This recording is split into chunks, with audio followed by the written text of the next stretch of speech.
Biasanya kalau kita dengar kata manipulasi, otak langsung mikir ke orang jahat, toksik, narsistik, psikopat. Padahal kenyataannya jauh lebih nyebelin dari itu. Karena yang manipulatif bisa jadi adalah orang yang kelihatannya paling manis. Atau bahkan lo sendiri. Lo pernah, kita semua pernah. Dan yang bikin ini bahaya, bukan karena itu jahat banget, tapi karena bentuknya halus banget. Kayak misalnya, lo lagi kesel, tapi nggak ngomong. Cuman bilang, aku nggak apa-apa kok. Sambil berharap, orang itu ngerti sendiri dan ngerasa bersalah. Atau waktu lo sengaja posting story ambigu, biar orang tertentu ngecat duluan. Bukan maksa, tapi narik. Itu manipulasi, bukan dalam arti jahat. Tapi itu cara lo memengaruhi tanpa kelihatan ngatur. Jadi sekarang pertanyaannya bukan, pernah nggak gue dimanipulasi? Tapi lebih ke, pernah nggak sih gue sendiri yang narik benang dalam gelap? Karena manipulasi bukan soal paksaan frontal, tapi soal kendali yang halus, yang justru sering bikin lo ngerasa itu ide lo sendiri. Oke, sekarang kita masuk ke dalamnya ya. Manipulasi itu apaan sih sebenarnya? Gini, manipulasi itu kayak lo nyetir mobil orang, tapi lo duduk di bangku belakang.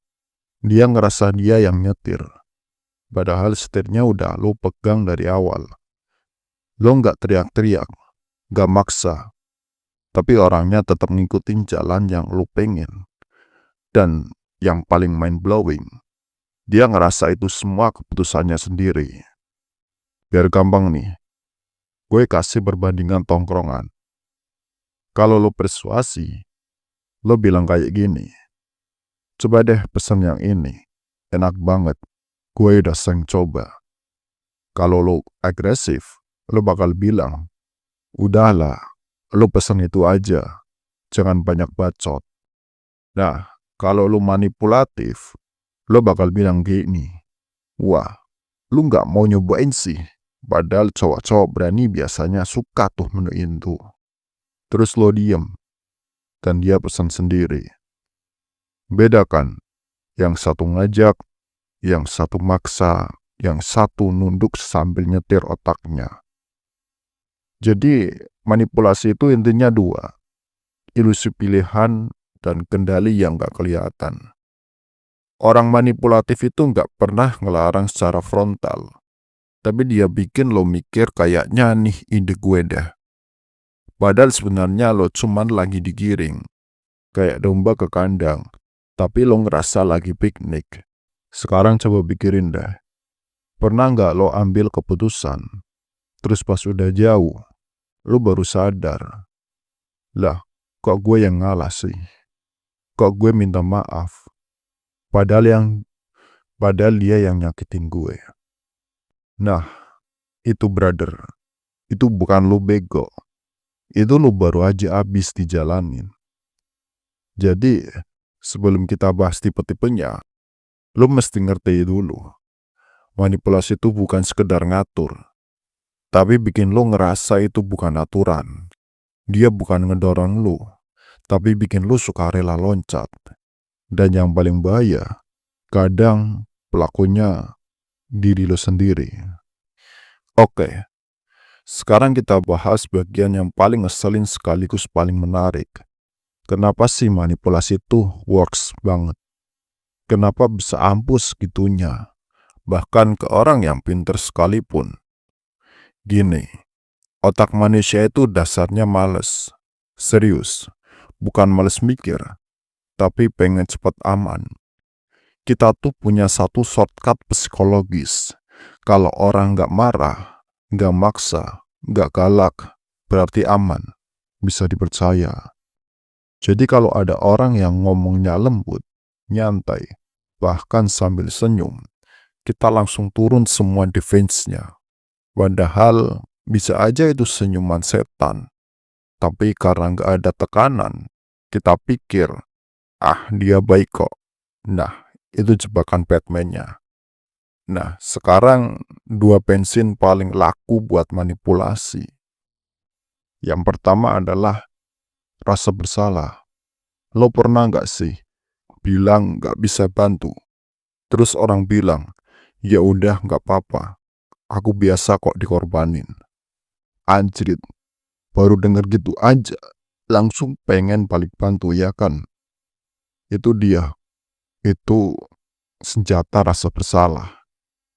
Dan yang kedua, rasa pengen disukai. Kita ini makhluk sosial, kita pengen diterima. Kalau ada orang baik ke kita, validasiin kita, support kita langsung ngerasa berutang. Nah, orang manipulatif tahu banget soal ini. Mereka kasih validasi ke lo di awalnya, biar lo merasa perlu ngebales. Tanpa sadar, lo mulai nurut. Sekarang gue tantang lo, pikirin satu orang yang pernah bikin lo merasa bersalah. Padahal sebenarnya lo gak ngapa-ngapain. Atau sebaliknya, lo pernah ngeluarin kalimat manis, tapi sebenarnya lo pengen dia nurut. Nah, kalau dua-duanya pernah lo alamin, selamat, lo manusia. Dan lo baru aja ngebuka gerbang buat paham dunia manipulasi ini lebih dalam. Jadi intinya gini, manipulasi itu ampuh bukan karena orang jahatnya pinter, tapi karena manusia emang punya celah. Dan celah itu bisa lo jagain, atau bisa juga lo manfaatin. Sekarang gue mau lempar satu pertanyaan yang agak nyentil sih sebenarnya. Pertanyaannya yaitu, jangan-jangan apakah kita semua ini juga manipulatif? Jawabannya, iya. Kita semua pasti pernah. Tapi bukan berarti lo jahat. Bukan berarti lo tukang mainin orang. Kadang manipulasi itu refleks. Contohnya gini, lo pernah nggak bilang kayak gini ke temen? Ya udah sih, lo kan pinter. Gini aja masa nggak bisa? Padahal lo pengen dia ngerjain tugas bareng lo. Nah, itu udah manipulasi level ringan. Kadang kita sadar banget, gue ngomong ini biar dia ngelakuin A. Tapi kadang juga, kita cuma ngomong tanpa mikir, tapi ternyata ngegiring opini orang. Jadi, manipulasi itu kayak nafas. Lo bisa sadar, lo bisa nggak sadar, tapi dia tetap jalan. Yang penting tuh, niat lo apa, dan dampaknya ke orang itu gimana. Kalau lo tahu lo ngarahin seseorang, lo ngerti impactnya, dan lo tanggung jawab. Itu skill. Tapi kalau lo nyetir orang buat keuntungan lo sendiri, dan lo pura-pura bego, itu racun. Sekarang coba inget satu momen deh. Pernah gak lo ngomong halus ke orang, biar dia nurut? Atau pernah gak lo ngerasa, kok gue nurut ya? Padahal gue gak pengen. Kalau jawabannya iya, tenang. Lo lagi belajar cara kerja interaksi sosial, dan lo makin ngerti medan. Oke, sebelum lo cabut dari episode ini, gue mau lo bawa satu hal penting. Manipulasi itu bukan soal jahat atau enggak jahat. Manipulasi itu sebenarnya cuma cara buat dapetin kontrol, tapi tanpa kelihatan maksa. Kadang bentuknya halus banget. Lo dibikin ngerasa bersalah, padahal nggak salah. Kadang diem aja, tapi bikin lo mikir, gue salah ya.